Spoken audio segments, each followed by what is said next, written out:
Bienvenue dans L'Œil Écoute, le podcast indépendant qui analyse notre rapport à l'image photographique et l'évolution du médium à l'heure de la suprématie du numérique et du digital.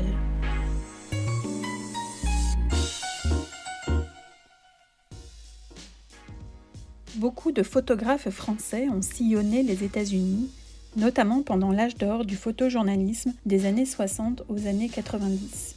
Rares sont ceux pourtant qui ont décidé de s'y installer pour de bon.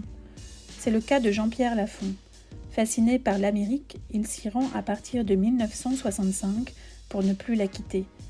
Jean-Pierre Lafont a tout documenté, les grands mouvements de protestation ou de libération, les soubresauts de la vie politique, les évolutions de la société et les grandes figures du monde médiatique, sans parler de la construction du World Trade Center jusqu'à sa disparition.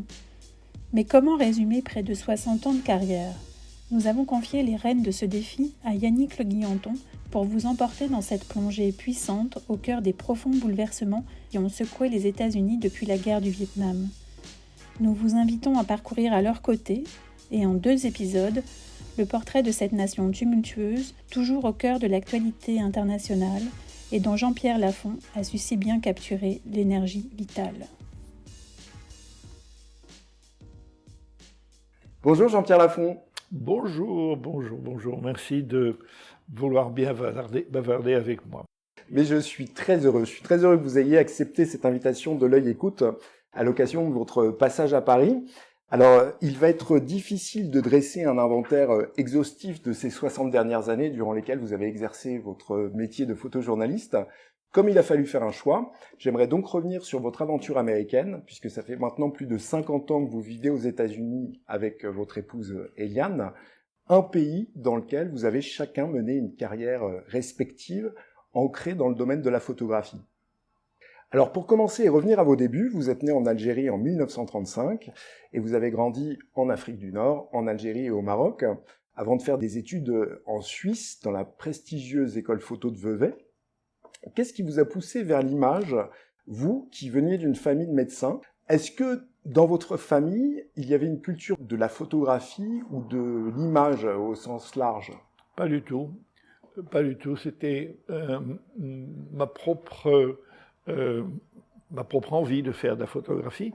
Et ça m'est arrivé un petit peu accidentellement, en fait, car je me destinais à la médecine, c'était évident. J'ai aidé mon père et mon beau-père qui étaient gynécologues. J'étais en salle d'opération avec eux très souvent en week-end et je les aidais aux accouchements en ville, à droite à gauche, quand j'étais môme. Et ça me plaisait assez, c'était assez sympathique. Mais j'ai fait de la plongée sous-marine et j'ai fait beaucoup de chasse sous-marine au Maroc et en Algérie. Et j'ai été fasciné par un photographe autrichien qui s'appelait Hans Haas et qui a fait les premières photos des requins dans la mer Rouge avec une boîte étanche en bois, avec un appareil photo. Et comme j'étais moi-même fasciné par les poissons et par la profusion de poissons à l'époque, en Méditerranée comme en Atlantique, je voulais faire de la photo de poissons. Et puis ma mère, qui aimait au fond beaucoup la photographie, qui avait un Rolleiflex, qui photographiait ses gosses et ses parents. Oui, donc il y avait déjà quand même un contact direct avec l'image. Léger. Elle m'a acheté un Leica 3F, et ce Leica, je l'ai jamais mis sous l'eau, alors que je le destinais à faire des photos sous-marines. Et j'ai commencé à faire des photos hors de l'eau et à acheter tous les bouquins de Cartier-Bresson, les Européens, Instant donné, Instant volé, etc., les premiers grands livres de Cartier. Et Cartier a été vraiment mon maître. Et j'ai réalisé que la photo, d'abord, c'était une composition, c'était quelque chose de rigoureux, c'était pas un accident, c'était le moment où on appuie sur le bouton, le moment qu'on choisit, le moment où on a regardé. Et j'ai décidé, en même temps que j'ai préparé mon BEPC pour commencer mes études de médecine, après mon bac, j'ai fait également l'entrée à l'école de Vevey. Bien sûr, je ne savais pas trop également, après mon bac, c'était en 56, 57, je savais pas trop encore où j'allais aller.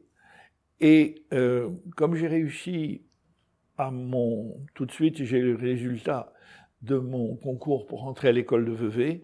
Il y avait environ 250 élèves et il y avait 19 places. J'ai dit bon. Alors, mon père était furieux que j'abandonne la médecine, que je ne fasse pas la médecine. Mais ma mère était très très contente. Et mon grand-père, qui était doyen de la faculté d'Alger, qui était professeur de médecine à Alger, était absolument enchanté qu'enfin il y en ait un qui s'éloigne de la gynécologie et que j'ai des horizons différents et que je connaisse le monde. Et mon grand-père m'a eu cette phrase formidable, m'a dit, tu sais, à Barège, d'où nous venons tous, les Lafont, dans les Hautes-Pyrénées, le plus riche, c'est le photographe. Ah, j'ai dit, bon, pourquoi? Il m'a dit, parce qu'il a un âne. Ah, et oui, il photographie tous les touristes à côté de son âne dans les sentiers qui mènent au Tourmalet.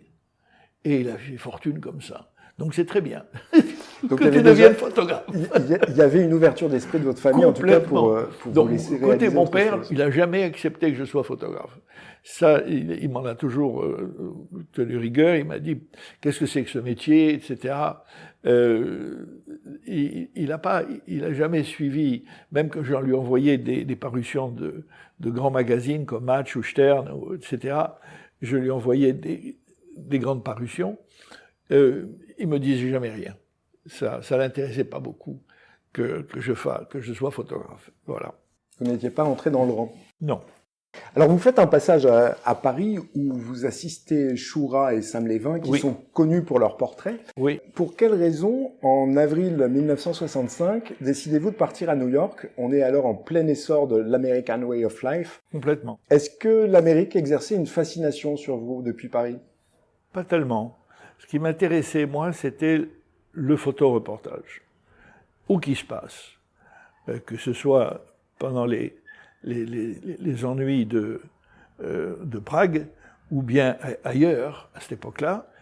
C'était les premières pages qui comptaient, c'était être témoin de ce qui s'est passé, de ce qui se passait.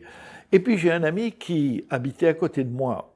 J'avais un petit studio dans un appartement, dans un grand building de Boulogne, et il était radio-reporter pour Europe 1. Et il a eu un contrat pour aller à New York. Et il m'a dit, écoute, au lieu de t'embêter à faire les yéyés, parce que je faisais Ciné-Monde, Ciné-Revue, parce que Sam ne voulait pas, Sam Lévin ne voulait plus s'emmerder à faire ce genre de photos, donc il me donnait des tas de choses pour faire les couvertures de ces magazines.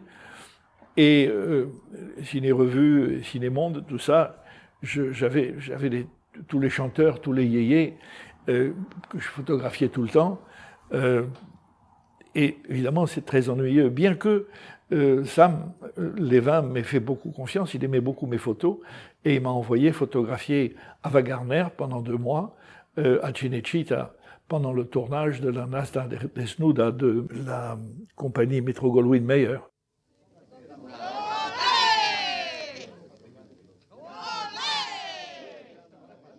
Et je faisais les photos d'Ava Gardner parce qu'elle a eu un accident avec son amant qui était toréador, et elle avait une cicatrice sur une joue, et pour être sûr qu'il n'y aurait que des photos d'elle sur le côté gauche, ils ont mis un photographe. Et j'étais un photographe de plateau envoyé par Sam Lévin, qui retouchait encore mes photos. Je les développais tous les jours pendant tout le film. Et ça m'a donné une expérience aussi de travailler dans le cinéma et dans le cinéma, et puis finalement aussi en dehors de Paris, parce que vous n'étiez pas dans un studio où vous aviez des horaires. Sam me faisait très très confiance, il aimait beaucoup ce que je faisais. Puis je rangeais beaucoup son studio, j'adorais Sam Lévin, c'est un homme qui m'a appris beaucoup à regarder, à éclairer, à travailler en studio, c'était admirable. Choura, c'était différent. Choura faisait de la publicité pour Philips. J'étais obligé, par mon école photo, d'avoir des stages qui ne se ressemblent pas. Pour des stages professionnels, on en avait 1 ou 2. Et j'ai fait ce stage chez Shura, où j'ai fait beaucoup de photos de publicité et de mode. Parce que on faisait toutes les photos de mode de Balenciaga, etc. C'était des photos qui étaient un peu différentes de celles de Sam Levin. Donc j'ai été... Mais finalement, c'est pas ça qui m'intéressait, c'était le reportage. Oui. Et alors, quand j'ai eu cette occasion de partir avec cet ami qui m'a dit, écoute, je pars pour Europe 1, pourquoi ne viendrais-tu pas avec moi? Moi, je fais des interviews radio, j'écrirai des textes, tu fais les photos, on essaie de monter une petite agence. Ah, vous aviez déjà l'idée d'une agence éventuelle à ce moment-là? Je ne savais pas trop ce que c'était, mais j'ai été séduit de travailler sur autre chose que les sujets qui m'ennuyaient, qui étaient les personnalités, les stars de cinéma, etc. Tout ça, je ne pouvais pas supporter. Je voulais rentrer dans l'actualité. C'était pour moi une chance de pouvoir partir. Et puis malheureusement, je suis arrivé aux États-Unis avec cet ami qui est resté très longtemps mon ami, on a de très bonnes relations. En réalité, il était très occupé par d'autres choses et on n'a jamais pu monter notre petite agence pour des tas de raisons. Et je me suis retrouvé tout seul sur le trottoir de New York avec mes 2 Leica à essayer de comprendre comment j'allais gagner ma vie. Et ça s'est fait assez simplement parce que il y a la bonté de l'Américain. Et j'ai été très, très séduit depuis des années par leur façon de juger les gens, qui était « qu'est-ce que cette personne va m'amener ?» qui était le contraire. Moi, pied noir à Paris, qu'est-ce qu'il me veut encore celui-là? C'était ce genre de phrase que j'entendais. Et franchement, quand je suis arrivé à New York, les portes se sont ouvertes. D'abord, il y a eu 2 grands photographes, Peter Bach et puis Philippe Halsman, qui ont fait leur labo, et je faisais beaucoup leur labo. Je travaillais même jusqu'à 17 heures par jour, d'abord parce que j'adore faire du labo, et ensuite c'était une façon de gagner ma vie, parce que j'avais pas de carte verte, j'avais rien. Et comment vous les rencontrez, ces photographes? Je les ai rencontrés tout simplement parce que des voisins où j'étais, dans l'immeuble où j'étais, étaient tous des musiciens, notamment Dimitri Markevitch, qui était à ce moment-là un violoncelliste qui était extrêmement courtisé, qui avait fait Carnegie Hall, etc., et qui connaissait des chemins artistiques avec des gens de l'image, avec des gens de la musique, et j'ai ainsi contacté ces photographes. Et puis également, j'ai eu du culot. Un jour, j'ai pris mon portfolio que j'avais constitué depuis l'école, et puis j'avais fait des photos de célébrités, et je suis allé dans un magazine qui s'appelait Status, qui était le magazine des 2 frères Cassini. Les Cassini, à ce moment-là, Oleg et Dimitri, ces 2 frères régnaient sur la jet-set new-yorkaise, et Oleg habillait Madame Kennedy. Elle avait tous ses vêtements, et ils avaient un magazine, il avait un club qui s'appelait Le Club, qui était à l'est de la 50e rue, juste à côté des Nations Unies. Et tous les soirs, ce magazine m'a engagé tout de suite. Il y avait un photographe qui s'appelait Nick de Morgoli, qui était un ancien photographe de match, qui était directeur de la photographie. Il a vu mon portfolio, il m'a dit « je t'engage ». Allez, il m'a donné ma chance. Et je photographiais tout. Je photographiais les gens la nuit et le soir qui rentraient dans le club, les VIP. Je faisais la publicité des whisky et des cigarettes pour le magazine du club. Et finalement, au bout de 6 mois ou 1 an, il me devait quand même une assez considérable quantité de monnaie, d'argent. Parce qu'en fait, les Américains, pourtant, je crois qu'ils payent à la semaine ou tous les 15 jours, non? Oui, mais là, comme j'étais pas carte verte, que je n'avais pas le droit de travailler, donc ils me payaient avec du cash quand ils en avaient besoin, quand ils se rendaient compte qu'effectivement, je leur demandais, et puis ils me donnaient très gentiment, mais ils m'ont très vite présenté leur avocate. Et cette avocate est ensuite devenue le sénateur de l'État de New York. Elle m'a obtenu ma carte verte en quelques semaines. À cette époque-là, on rentrait avec des quotas. Et comme j'étais né en Algérie, j'étais algérien. Pour eux, il n'y avait pas d'Algériens qui voulaient rentrer aux États-Unis. si bien que j'ai eu ma carte verte extrêmement vite, extrêmement simplement, et que j'ai pu commencer à réfléchir à gagner de l'argent avec une agence en France qui s'appelait Les Reporters Associés. Et tout doucement, j'ai commencé à faire des reportages et à leur envoyer mes photos en France. Oui, parce que vous aviez toujours aussi des contacts malgré tout à Paris dans le domaine de la photographie, puisque vous aviez quand même travaillé un petit peu. Un petit peu, mais c'était surtout, comme je faisais j'arrivais avec des photos faites sur le trottoir à New York, c'était plutôt une agence que je connaissais pas au départ de Paris, qui m'a ouvert leurs portes très gentiment. Et j'ai commencé à avoir des relations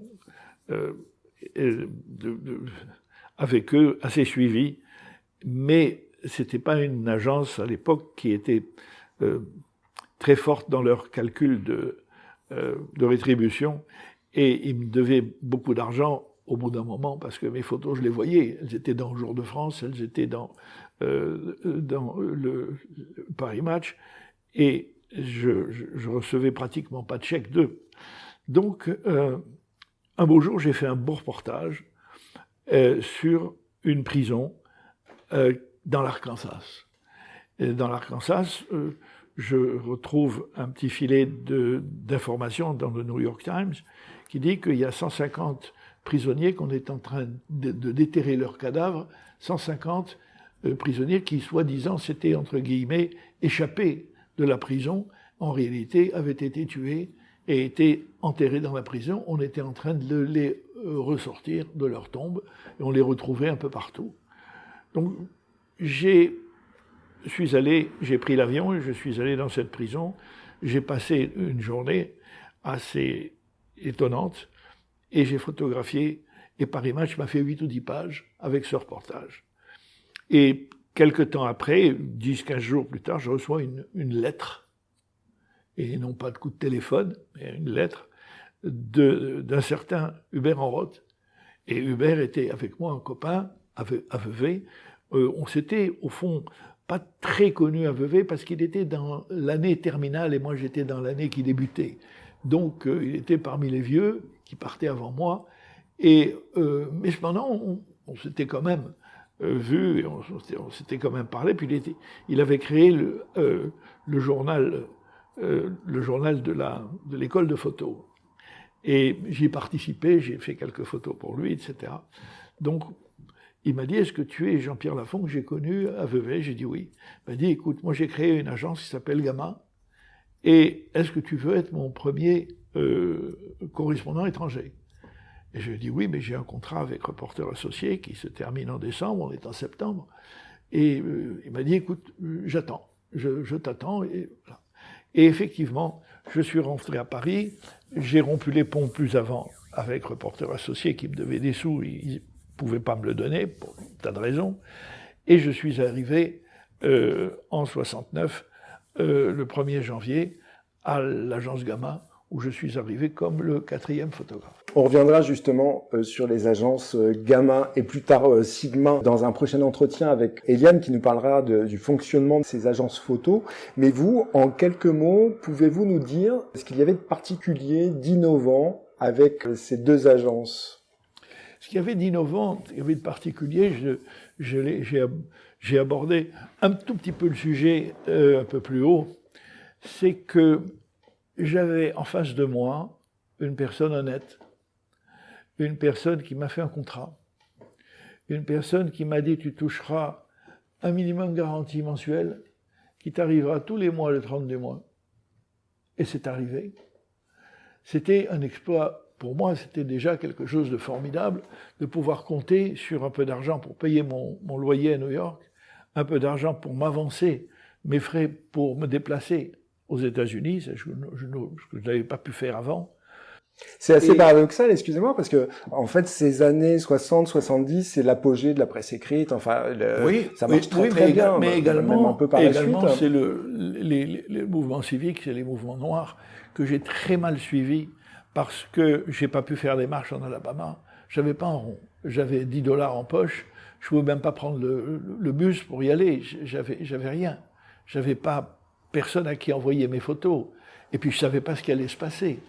Donc je suis resté plutôt frileusement à New York en faisant mes tirages, en faisant mes travaux que je commençais avec mes relations avec différents clients.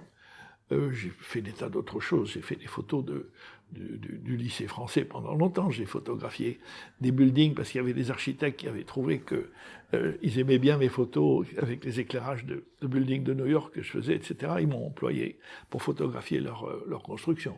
Et en fait, tu vois, j'ai eu d'autres moments où j'ai... Et également, là, il y avait Eileen Ford, tu sais, cette agence de mannequins, qui m'envoyait toutes leurs jeunes filles qui arrivaient parce que je faisais leur portfolio. Donc, tu vois, je me suis débrouillé un peu sur tous les fronts pour gagner un peu d'argent. Toujours est-il que tout a changé avec Gamma.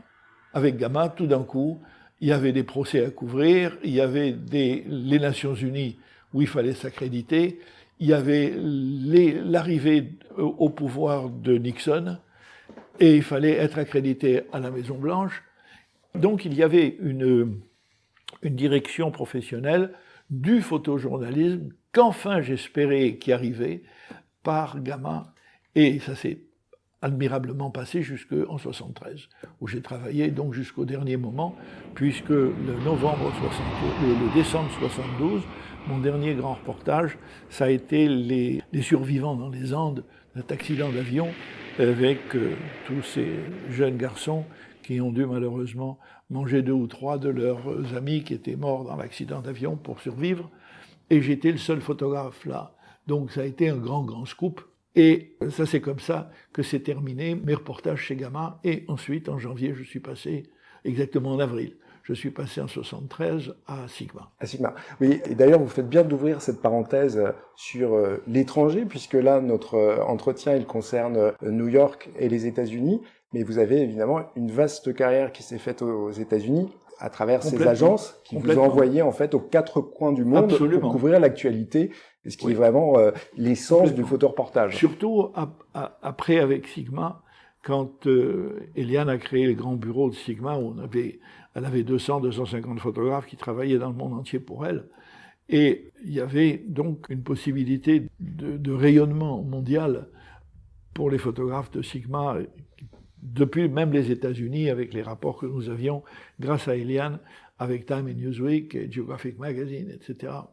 Ça, je le creuserai un petit peu avec Eliane prochainement.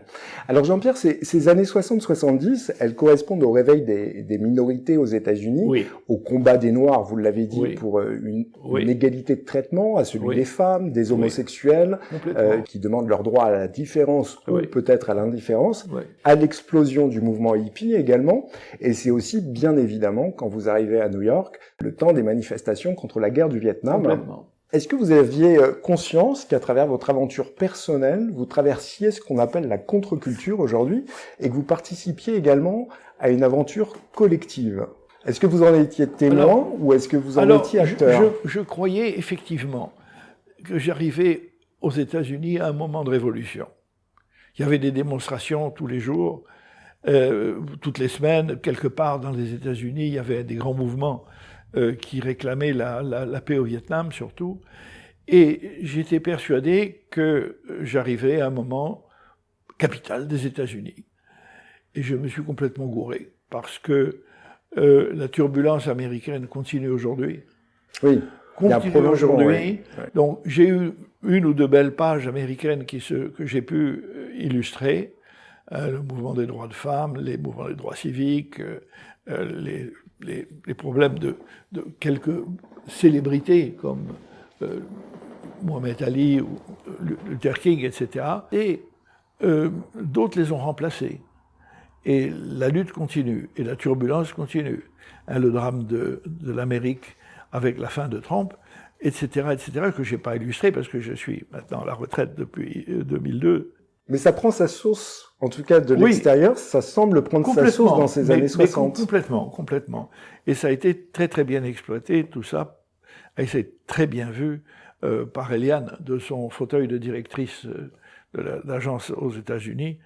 Elle a beaucoup plus pris, si tu veux, en conscience le développement de cette époque que moi. Voilà, ça, c'est un peu la question que je vous posais. Mais quelque part, est-ce que vous vous reconnaissiez dans ces jeunes Américains, dans des choses peut-être plus futiles, dans leur musique, leur façon de s'habiller, leur mode de vie? Vous restiez... Pas du tout, j'ai toujours été à l'extérieur. J'ai jamais participé, j'ai jamais appartenu à un mouvement. Je m'y suis refusé pour des questions d'éthique professionnelle, tout simplement aussi. Mais j'étais surpris et ravi quand mes photos des bombardements du Vietnam ont été à la fois fait la couverture de Xerox Magazine aux États-Unis, bombarder le Vietnam, mais pourquoi pas? Et en même temps, ça a fait la couverture du magazine du FLN en Algérie, en disant voilà les assassins du monde. La même photo. Et j'étais ravi, et j'ai gardé toujours ces deux photos, parce que c'était ça mon boulot. Une sorte d'antithèse, en fait, là, en l'occurrence. Complètement. C'est pas à moi à dire si mes photos ont été publiées à droite et à gauche. J'ai effectivement fait un gros reportage. Est-ce que parfois c'était pas frustrant pour vous de pas avoir, bon, évidemment, vous ne vous occupiez pas de la distribution de vos images, mais de voir votre image illustrer un propos qui était un peu le contre-pied de votre démarche? Ça a dû arriver quelquefois. J'ai jamais pensé. C'était pas ma responsabilité. Ma responsabilité était de délivrer les photos et les endroits que j'avais vus au moment où je les avais faits avec des bonnes légendes, mais que les photos aient été publiées ou pas publiées, c'était pas mon propos. Et je vais te dire, j'ai jamais beaucoup aimé mes photos non plus. Je suis pas un amoureux de mes photos. Et vous avez un regard assez critique sur votre travail. Je suis toujours en train de critiquer mes images, même si je sais que c'était, mon Dieu, j'ai eu de la chance de la faire, celle-là. Parce que j'ai des problèmes, si tu veux, d'iconographie, de composition, d'éclairage. Je suis une vieille équipe, une vieille école, auquel j'essaye de vouloir appartenir, qui étaient les premiers Magnum, n'est-ce pas?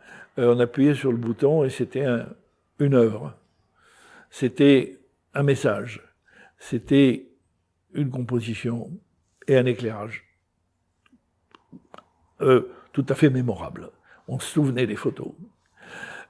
C'est ça qui m'intéressait beaucoup. Oui, parce que c'est difficile. Alors, là, vous devez à la fois capter l'actualité et composer l'image. Complètement. Mais enfin, quand même, quand tu es dans la profession, tu as des accidents heureux de plus en plus. Hein. Bon. Je suis allé, par exemple, au Bangladesh pour l'UNICEF. Je devais illustrer l'eau qui était distribuée par l'UNICEF pour les enfants qui avaient toujours des dysenteries et qui n'arrivaient pas à trouver de l'eau potable.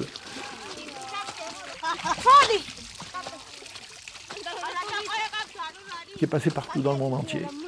C'est le moment heureux où tu as l'éclairage, où tu as la photo qui est devant toi. Et ensuite, les photos qui est un symbole, qui reste, qui est un... Bon.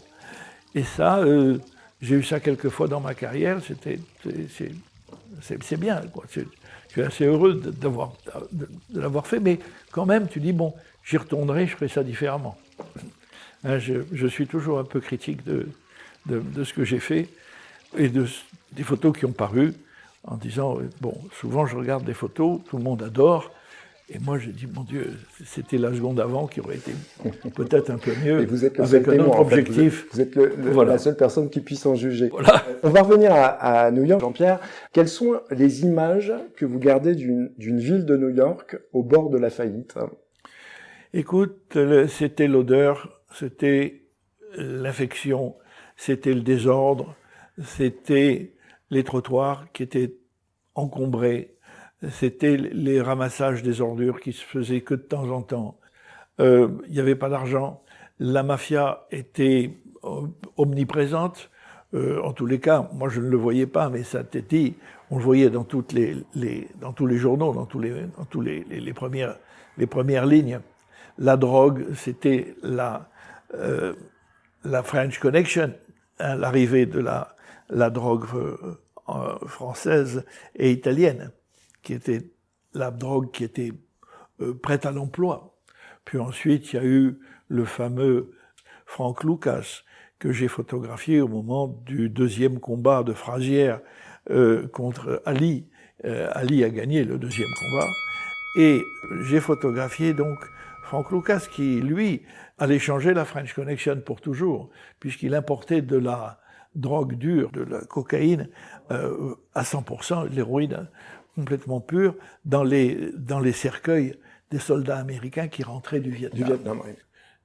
J'ai eu la chance de le photographier comme ça aussi au Madison Square Garden, mais on s'en est aperçu, c'est Eliane qui a trouvé la photo du reste, quand American Gangster, le film est sorti, et on a découvert, Eliane a découvert dans les contacts que j'avais photographié Frank Lucas. Dans la foule bigarrée, dans la foule bigarrée, qui venait oui, assister et j'étais au vraiment embêté parce que j'avais pas la permission de rentrer pour faire le combat parce que c'était uniquement ouvert aux photographes de sport. Donc la presse étrangère, on était maintenu un peu à distance et on essayait de voir les VIP rentrer. Et c'est pour ça que je photographiais tous ces gens riches, tous ces nouveaux riches, et cette foule, surtout des Noirs, extrêmement riches et extrêmement bien habillés. Et le narcotique, les agents des narcotiques, étaient donc là pour les regarder aussi, savoir qui ils étaient, voir d'où arrivait la... Vous aviez des photographes à vos côtés qui n'étaient pas là pour les magazines, en fait, qui étaient là oui, mais pour identifier les gens. Alors là, je vais te dire, quand tu as 200 photographes qui sont autour de toi, tu peux pas savoir qui est là ou qui est pas là. Tu as 3, 4, 5, 10 copains qu'on retrouve parce que c'est toujours les mêmes, on les reconnaît, mais tu as des Japonais, tu as des Coréens, tu as des Italiens, tu as des Néo-Zélandais, tu as des Australiens, tu as des gens japonais qui arrivent là pour la semaine pour voir le match ou pour illustrer cet événement sportif. Et franchement, je peux pas te dire qui était vrai, qui était pour la presse ou qui n'était pas. Hein. Alors, là, vous faites référence au premier combat de Mohamed Ali en 71 contre Frazier. Non, le deuxième combat en 74. Exactement. Quand vous n'étiez pas accrédité, puisqu'il y a des moments où vous n'étiez pas accrédité, vous récupériez les photos par le pool. Ah, complètement. Alors, est-ce que vous pouvez nous expliquer de quoi il s'agit ? Comment ça marche ? Parce que, pour le coup, vous n'étiez pas l'auteur de l'image. Oui, c'était une histoire américaine, ça. Le pool, ça a été ensuite repris par les Européens. Mais ça a commencé sous Truman, c'est-à-dire bien avant que je sois à la Maison-Blanche. Ils ont décidé qu'il y avait trop de photographes sur certains événements et que seuls les photographes accrédités ou des grandes agences. Alors, il y avait 2, 3 catégories de photographes. Tu avais les photographes de AP, UPI, à l'AFP, c'était les prioritaires. Donc, s'il y avait seulement 10 photographes, c'est parmi eux que... Donc, il y avait 4-5 agences. Cependant, tous les autres qui étaient là, et qui étaient des quotidiens, moi j'étais pratiquement tous les jours à la Maison-Blanche, sous Nixon et pendant le Watergate, on était accrédité Maison-Blanche. Donc, on appartenait au pool de la Maison-Blanche. C'est-à-dire que quand tout d'un coup, il y avait le chef des Boy Scouts qui venait pour être salué par Nixon, qui venait avec leur fanion déposer leur honneur devant le président américain. Bon, il y avait 10 photographes qui rentraient dans le bureau ovale, j'en faisais pas partie, mais par contre, 1 heure après, il y avait les planches de contact de la Maison-Blanche, et j'avais le droit d'aller choisir les planches de contact et de commander 2-3 tirages si j'estimais que c'était un événement. Ce que je comprends pas, là c'est par rapport à votre statut de correspondant étranger. Votre statut de correspondant étranger, mais également votre statut d'auteur. C'est-à-dire que là, pour le coup, vous récupériez des images, mais ces images, vous ne les signiez pas. Non, pas du tout. Elles appartenaient à moi. J'avais le droit de les exploiter par mon agence comme je le voulais. Et elles étaient réalisées par un photographe accrédité par la Maison-Blanche, mais qui était peut-être un fonctionnaire, pour le coup, pas nécessairement... Je sais pas si il avait le rang de fonctionnaire, en tous les cas, ils étaient en place officiellement pendant la durée de la présidence. D'accord. Et est-ce que vous les achetiez, ces images ? Pas du tout, pas du tout. Elles étaient distribuées gratuitement. Oui. Je venais à Washington avec mes propres sous. J'avais un appartement, j'avais une voiture, j'avais ma présence quotidienne dans la Maison-Blanche.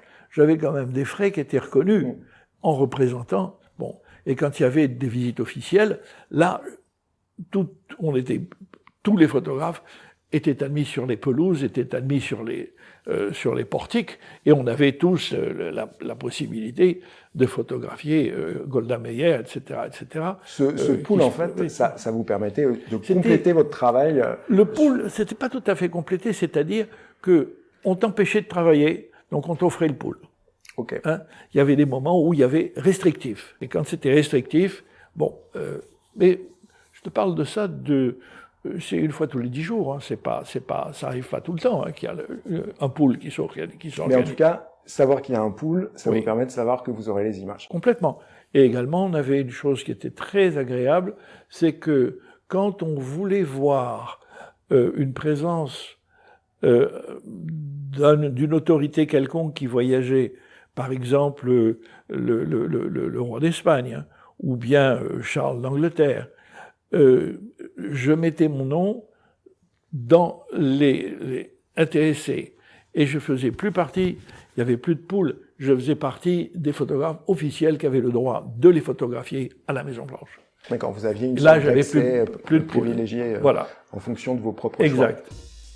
Alors, je voudrais revenir sur New York, ma question initiale. Ainsi se termine le premier épisode de ce podcast consacré à Jean-Pierre Lafont. À très vite pour la suite et l'épisode numéro 2.